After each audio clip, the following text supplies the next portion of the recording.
Difficult properties. What are they? Well, they're properties that are difficult because they cost their owners a lot of money. They're hard to lease. They're hard to sell.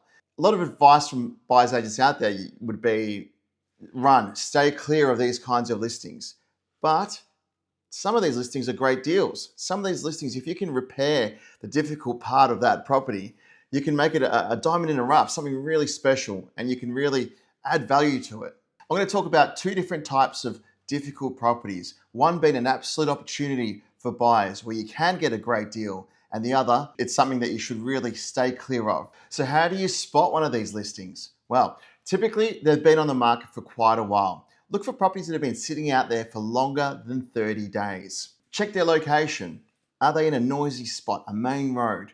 Are they close to a train line or too close to a loud train line? When you inspect the property, can you see visible structural defects, or are there signs of hidden defects? Has there been multiple selling campaigns on the property? So is this the second, third, or fourth time the seller has tried to come to market with this listing, trying different agents, spending a lot of time on the marketplace? Is it located just out of a popular local school zone? These are the things you need to look out for to spot one of these listings. So how do real estate agents sell these properties?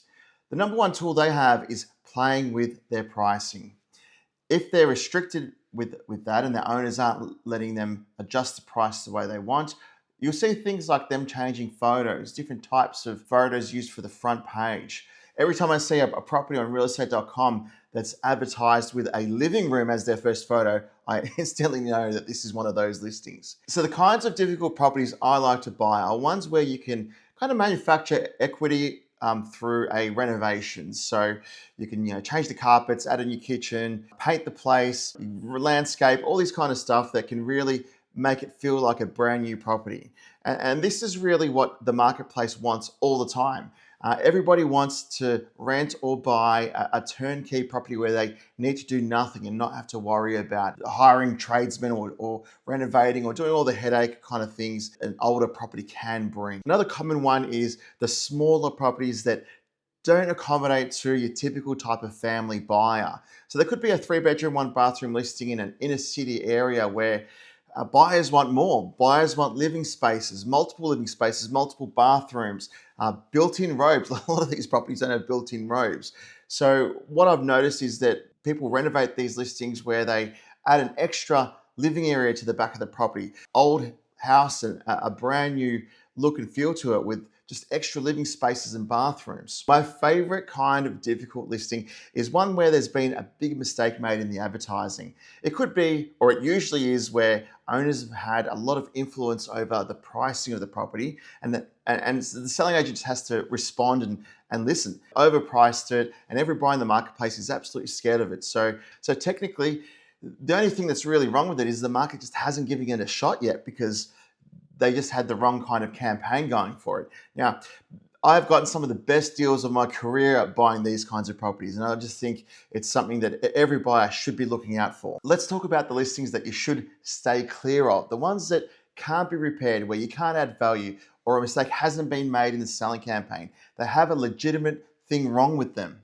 So, for example, if you were to renovate something and the renovation expenses are just too high, too great to draw even on the value or the market value of that property. So you're basically overspending on something to come to a point where you could just walk onto the street and buy another property. Another one is it's a poor location.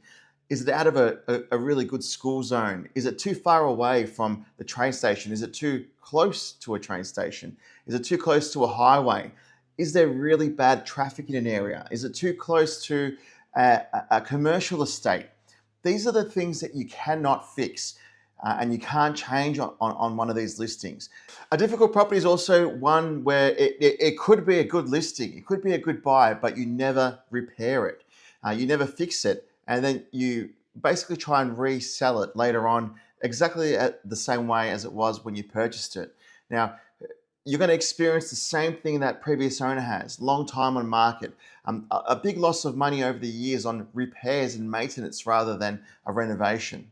And worst of all, a low selling price, probably one of the lowest in the local pocket or local area. So there you have it. There are my favorite listings that I love to buy, the ones that you can get the best deals on, and also the ones that you should stay far clear of. Now, for more information on these topics, visit our website at wiserealestateadvice.com.au.